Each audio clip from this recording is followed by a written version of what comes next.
are some students about to get an education they maybe didn't bargain for when the protests began? Well, that's a question that some, CEOs are now appearing to answer. Just listen, for example, to this warning by ExxonMobil CEO Darren Woods when he was asked if the turmoil on these campuses will actually impact who his company even hires. What we're seeing on campuses today in some places is something very different from that, harassment and intimidation. I think there's no place for that, frankly, at those universities, and certainly no place for that in a company like ExxonMobil. So we wouldn't look to bring folks like that into our company, and if that action or those protests reflect the values of the campuses where they're doing it, we wouldn't be interested in recruiting students from those campuses. I mean, that might be surprising or not surprising to you. Woods, though, isn't alone. I mean, you have hedge fund founder Daniel Loeb telling the New York Post, quote, "We're looking for high-quality candidates, but we're going to be looking at different places." The CEO of an executive search firm tells the Post, quote, "I'm hearing from people they don't want to send their kids to these places, but also from the banks that they're leery about recruiting now from these highly visible schools and will look to places maybe in the Midwest where you don't see this type of activity." Of course, you are seeing some of this on different campuses all across the nation. But is this just a bluff from corporate America? Or might they be serious this time? Well, joining me now, Shark Tank judge Kevin O'Leary is also the chairman of O'Leary Ventures. Good to see you, Kevin, as we are watching all of this unfold. And I want to lean into your experience as a longtime businessman. You've hired thousands of people over the course of your career. And I'm really intrigued about what corporate America's response might be. Would an involvement in protests like these, for example, would it deter you from hiring some young adults from any of these schools? So I'm agnostic to brands. I would hire from UCLA. I would hire from Columbia. It doesn't matter. The hiring decision is an individual decision. It's an individual basis. And so what I don't think we are talking enough about is a tragedy occurring at the individual level right now. When these protests occurred in the past, and by the way, there have been student protests since America was formed, and we allow free speech, and protests have been part of it. And you think about the 60s and the 70s, Vietnam War, and all of the protests that have occurred, most of those were shot on 16 millimeter film. The majority, 80, 90% of that was high grainy. You can't really get any resolution. But unfortunately, for these participants in the last few weeks, that's not the case. And let me explain it. It's being shot on 1080p and 4K video, and from surveillance cameras with extremely high resolution in low light conditions, including retinal scanning. This is what's happened with AI. So if you're burning down something or taking a flag down or fighting with police, I'm sorry, you're trashing your personal brand. And let me explain how this works. When I'm hiring somebody, and I'm not different than any other corporation, you just heard from the S&P 500 CEOs, we do what's called a deep, dark search. So if you're a candidate in the executive element of a company or any candidate of materiality, you do this. You look at their resume and you say, let's hire a firm. It's about $4,800 per search, and go deep web, go dark web. All of this imagery that you're seeing tonight, all of this unedited film is going to be there in about 2 weeks. So if you're out there right now, even in the dark with no sunglasses on, even though you've got a mask on, I'll see your eyes at 4K resolution. I know who you are. And unfortunately, what's going to occur to these young people who have not thought this through, I'll see your resume. You may be a great candidate. Then I'll find that you were doing this or fighting the police or whatever it was. I'll put that resume on the left into the garbage because I know I can find someone else just as good as you, of which there are tens of thousands of candidates, that didn't participate in this.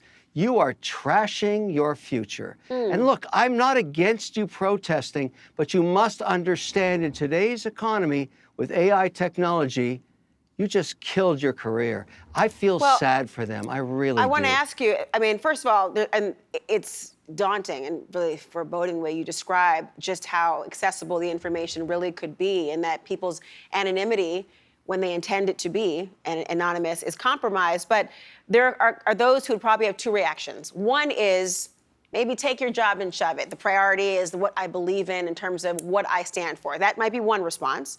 The other might be, well, hold on, I'm from a generation, I mean, not me, I'm an 80s baby, but a generation where my whole life has been documented on social media. And so join the club. Add it to all the other things you're likely to find about me. It's unfair that you say you want me to protest and I get held accountable.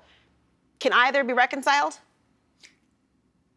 Well, there's 3 ways this affects you. Let's take the Google situation. You broke company policy, you got fired, you can sue Google. Good luck with that. You're not hireable anymore. You're I'm referring sorry to for those them. who I engaged really in am. that sit-in, essentially, of employees from Google. I mean, there were dozens of them. I should tell you about. There were dozens who were fired or placed on administrative leave because they were participating in employee sit-ins inside of some of the offices last month, and they have filed a complaint arguing that they had protected speech and that they were unlawfully fired. Go ahead. It's fine. You can litigate till the cows come home. You're not going to get hired again. You have to understand you have an employment contract and you breached it. That's number 1. Number 2, you broke the law. You're caught on a 4K security camera for the rest of your life. You're there. I'm sorry. You just didn't think it through. And I understand the passion when you're in your early 20s. We're all there. I mean, everybody went through this. In college, you have passion. I think it's great. But you got to think about your future when you're starting a family. Today, all of these people, tens of thousands of them, won't know why they didn't get that job, won't know why they can't join a board, or they couldn't get a loan, or they couldn't join a nonprofit. It's because of what you did in the last 48 hours. I'm really sorry for them. And I teach at colleges and universities, and I tell these young students, we're in a new era of AI, high-resolution imagery.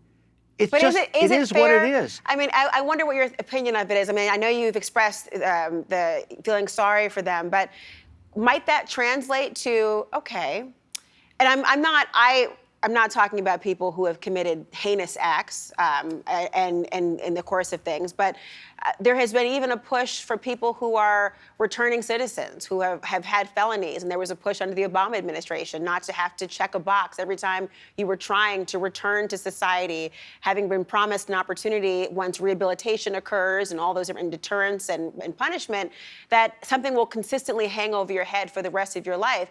Might the sorrow you feel translate to a second opportunity to go beyond what has taken place in the last 48 hours or weeks?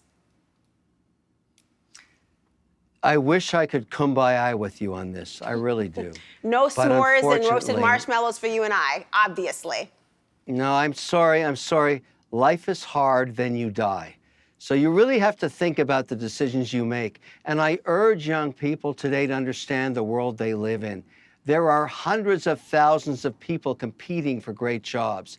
And the minute you put yourself in this precarious position where you're filmed in AI, 4K, 1080p, forever, for the rest of your life, you're tainted. I'm sorry. I feel the weight. I feel so bad for these people. They have no idea what they're doing to their future.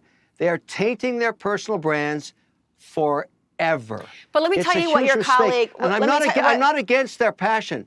I hear you, but I want just to read you. I know we have limited time, but I just wanted to read you a statement that your former fellow Shark Tank member Mark Cuban actually provided to our show. He said, "Business is like Dory. It quickly forgets what is inconvenient." This suggests, in some respects, that there's more or less some bluster, and that if a business wanted to overlook something for its own corporate benefit or otherwise, if they wanted to lean into a movement or lean away from a movement, it's kind of their Bobby Brown prerogative. What's your reaction? By the way, Bobby Brown was a great R&B singer from the 90s. I love this, and Mark can hire them all. It's just fantastic, because I won't be hiring any of them. Really? Okay. Well, it's interesting to hear your perspective, and I think it's one that we have not heard as a different way to approach the consequences of what has happened. I do wonder, though, in the grand scheme of things, those who are as impassioned as we have obviously seen, and I'm not going to comment at the moment on the nature of where that passion's directed, whether they're thinking in the way that you are describing and thinking as a potential employer. Kevin O'Leary, nice to talk to you. Oh, go ahead. I knew you were going to have the last and I will word. say knew this. it. No, listen. Tonight, let's kumbaya. Let's be proud of these people and their passions. You hire them. I won't. Thank you. All right, well, there you go. No marshmallows happening in the CNN studio. Thank you, Kevin O'Leary.